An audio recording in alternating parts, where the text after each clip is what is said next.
Kasi we want to help our teens to appreciate who they are. At natapos din natin yung moms, mentoring moms. Bakit? Isa rin yun. Pag nag-asawa na kung minsan, nadidepress, bakit? Hindi na nagagawa yung dating ginagawa. So, meron din tayong moms, mentoring moms. But we are focusing on the children. So, yung teens, starting 13, 14, hanggang 15 pa nga talagang sila yung between kasi childhood and young adult. Kaya, nandun sila sa hindi nila maintindihan kung ano sila. So, may problema kung minsan sila. In-accepting who they are. Tapos, ma-abuse pa sila. Yun. Mahirap talaga. So, they need unconditional acceptance as persons who are made in the image of God. Another one is, let's model. Nandiyan na naman yung word na model, mga kapatid ko. Appropriate boundaries. Yan. Lalo kayo na nangangasiwa ng mga children's programs. Paano kaya? Mamaya tanungin ko kayo. Sige, I'll move on. Kasi ilan ito? What can we offer? Provide a positive, honest, and affirming interpersonal relationship. Affirming. Yun yung sinasabi natin mga positive. Hinahanap natin yung positive, hindi yung hindi niya kayang gawin, kundi yung pwede niya gawin. Yung potential ng tao. So we affirm. And then, let's model Christ-like compassion. Panginoon hindi nagtahan. Diba? Lahat. Ang pinakamagandang ay makikita ninyo sa lahat ng mga pinagaling niya, yung mga bula, yung pipi, yung bingi, ano pa yung suko, yung kung ano pa. Pero ako, I am struck by how he dealt with Mary. Diba? Tayo napakabilis natin pagdating sa church. Na-abuse na nga, pinag-istoryahan pa natin, pinag-piestahan pa natin sa church. So let's model Christ-like compassion.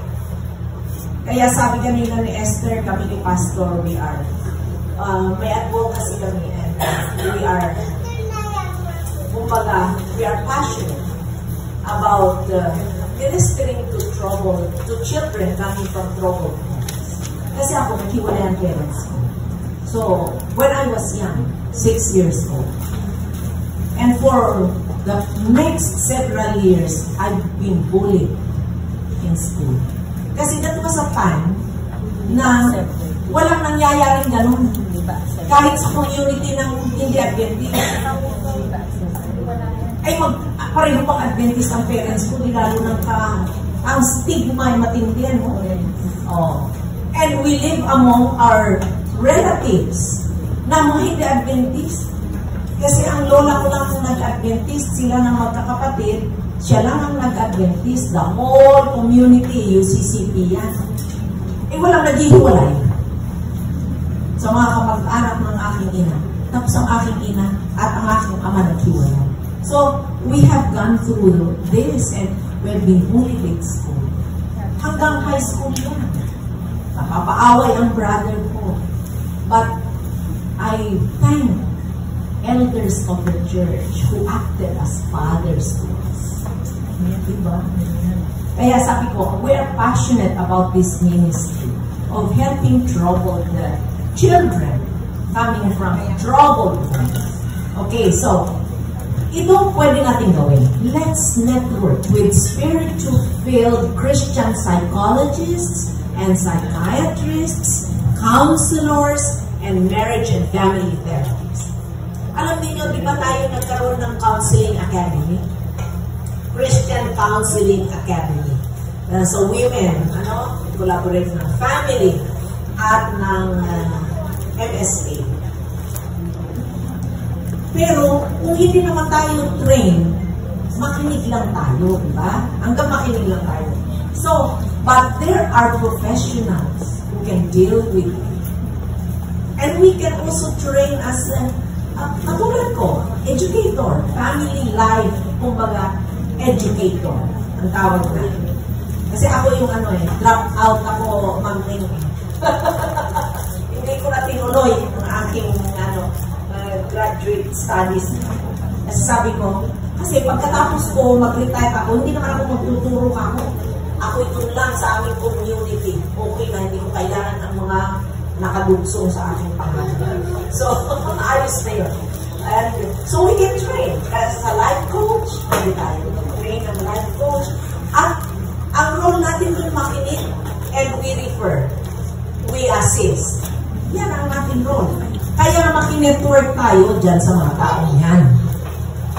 At mayroong samahan na ng Seventh-day Adventist na yan, mga yan. Okay? Nagtapos talaga dyan. And then, we can also use the educational resources. May mga videos, may mga books. Ay, yan ang marami ako. Mga books at may mga videos, may mga workbooks, may recovery programs tayo. Yan. Meron tayo yan sa ating church. We just have to look for it, train, and then implement. Meron tayo. Alam niyo, sa family ministries, meron kaming plan book every year. Every year. You can go to the website, adventist.family.org. Every year, may book yan.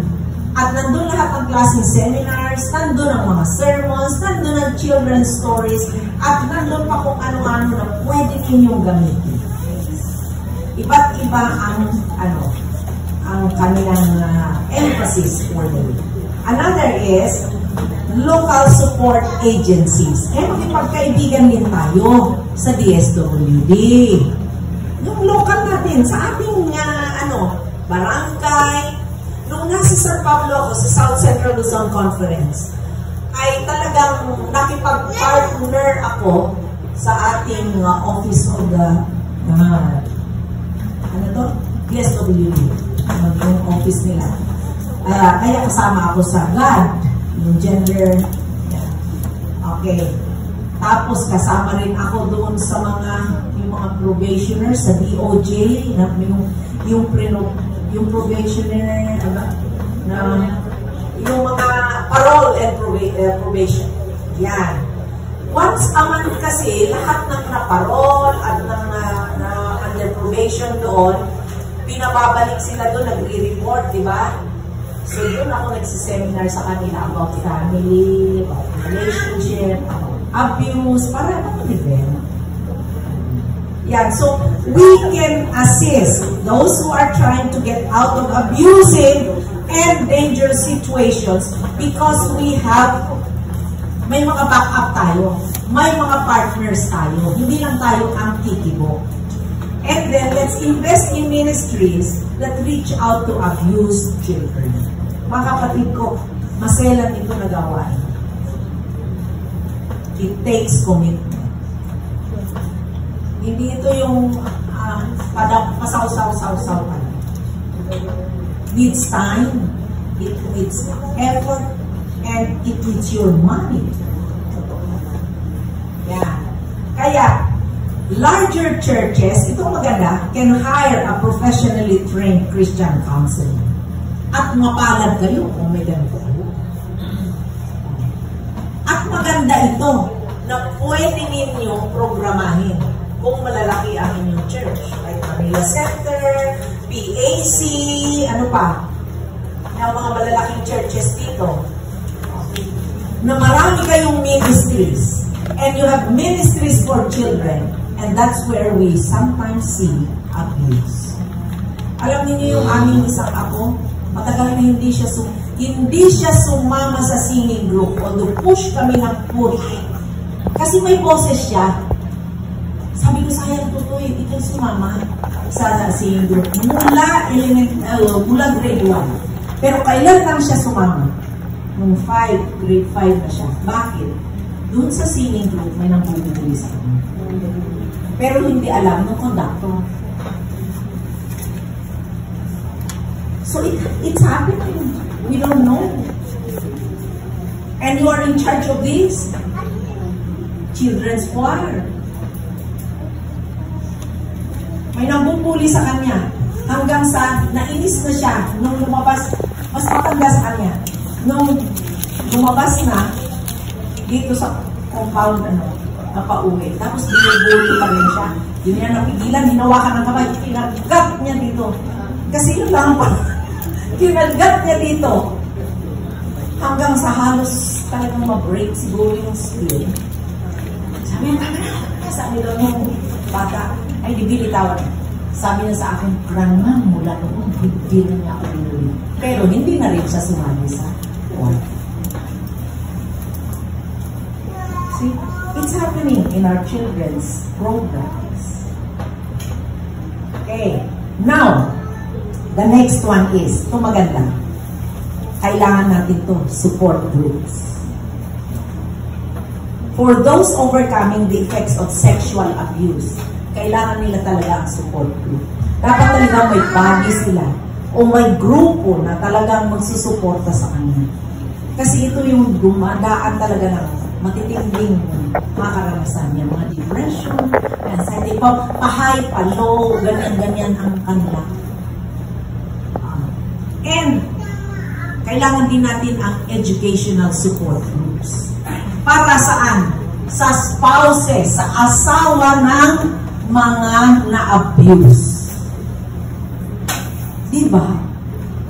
Hindi natin nakikita yan. Akala natin ang kailangan lang tulungan ay yung na-abuse.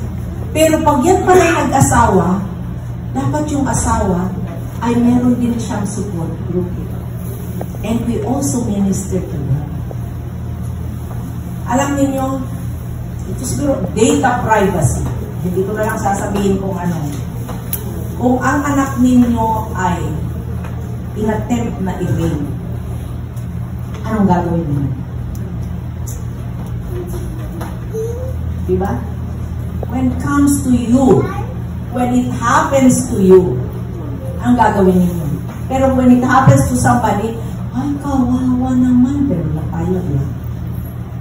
Pero ang nakita ko doon ang magandang gawin, yung buong family, they go through therapy. They go through counseling. Hindi lang yung in-abuse. The whole family will go through the therapy. Yun ang maganda. Okay? So, ito ang sabi ni Ellen G. White. It is not right for parents to pet and humor their children. Neither is it right for them to abuse them. Diba? Tama yun. Hindi maganda na kung ano gusto ay sige lang. O, yung bibigay natin. Pero hindi rin tama yung aabusuhin natin ang ating mga anak. A firm, decided, straightforward course of action will be productive of the best results. So, sabi dito, churches need to be dream changers. Game changers. Akala ko dream changers. Game